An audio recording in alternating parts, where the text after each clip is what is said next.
जैसा कि हमने सारी सर्व समीकरण पढ़ ली है, अब बारी है सर्व समीकरण 7 की। तो हम जब से पढ़ रहे हैं तब से हम एक बात हमें कॉमन है, सर भी पढ़ाते हैं तो सिद्ध करके बताते हैं। तो हम भी जब देखेंगे कि x माइनस वाई का क्यूब बराबर इतना होता है तो कैसे होता है, हम कैसे मान लेंगे कि सही दिया है। तो इसलिए हम सिद्ध करते हैं कि सही दिया है कि नहीं दिया है। लेफ्ट हैंड साइड को हम सिद्ध करेंगे कि इतना आ रहा है कि नहीं आ रहा है।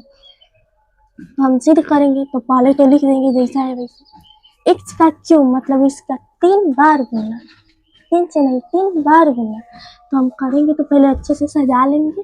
3 पद में हमने सजा लिया, पहले 2 पद का लेंगे, इससे इसमें गुना करेंगे इन दोनों से। तो जैसा कि हमने लिख लिया यहाँ पे x कॉस्ट में x minus Y into minus Y का गुना करेंगे फिर x माइनस वाई से, तो x माइनस वाई। जैसा कि हम देख सकते हैं यहाँ पे हमने गुने के रूप में सजा दिया है और इसको जैसे है वैसे ही लिख दिए हैं। इसको भी लेंगे पर बाद में लेंगे, अभी इन दोनों का क्रिया करेंगे। तो जैसे हम क्रिया करेंगे तो x का x से गुना करेंगे तो x स्क्वायर, y का x से y में गुना करेंगे माइनस y में तो माइनस एक्स वाई हो जाएगा। इसका खिस्सा खत्म, रह गया ई वाला।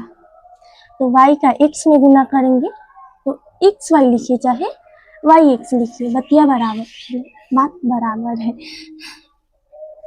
और जैसा कि माइनस वाई से वाई में माइनस वाई में गुना करेंगे तो हमारा प्लस का वाई स्क्वायर आ जाएगा। यहाँ जैसे है वैसे ही लिख देंगे। और अब इससे इसमें गुना करेंगे तो हमने यहाँ पे सजाया है x माइनस वाई और into X square minus 2xy plus Y square. यहाँ पे हम देखेंगे कॉमन मिल रहा है तो ई वाला और ई वाला कॉमन मिल गया, इसीलिए हम यहाँ पे 2xy लिखे हैं। फिर गुना करेंगे इन दोनों से, इन सब में। तो पहले सजा लेंगे बढ़िया से, x into X square minus 2xy plus Y square. फिर इसका मतलब इससे गुना करना है तो पहले एक बार इसको लेके लिखेंगे और फिर y से गुना करना है तो एक बार y को लेके लिखेंगे। यहाँ पे हमने सजा दिया है। फिर गुना करेंगे तो x से एक्स स्क्वायर में गुना करेंगे तो x क्यूब हो जाएगा। फिर प्लस x से माइनस 2xy में गुना करेंगे तो माइनस 2x स्क्वायर y हो जाएगा। फिर y से प्लस में गुना करेंगे x से प्लस वाई स्क्वायर में गुना करेंगे तो हमारा प्लस में आएगा एक्स वाई के स्क्वायर।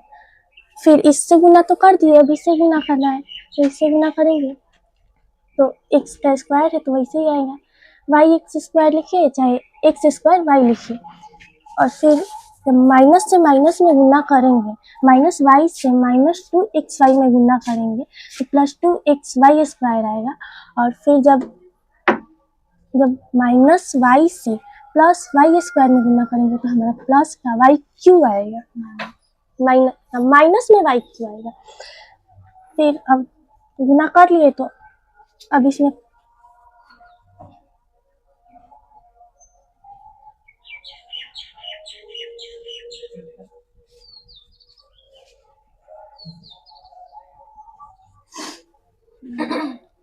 हम गुना कर लिए तो इसमें कॉमन देखेंगे कि हमें कॉमन कहाँ मिल रहा है।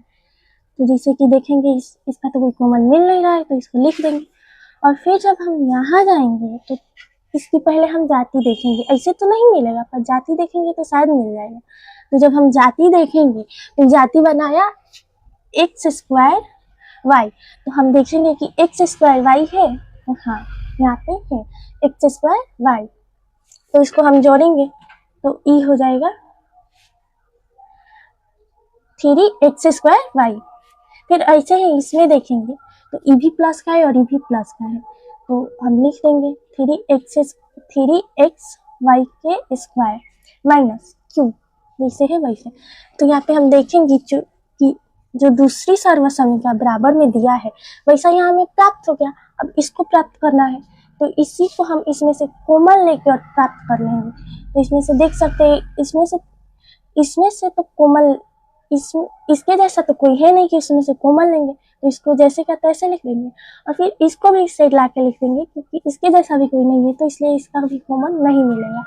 अब बच गया ये, तो इसमें मिलता है कॉमन, तो यहाँ पे हम कॉमन ले लेंगे और इसमें लिख देंगे। और पोस्ट के बाहर जब माइनस होता है तो अंदर, पोस्ट के बाहर जब माइनस होता है तो अंदर जब प्लस होता है तब माइनस होता है, तो हम डायरेक्टली माइनस लिखते हैं। ठीक है।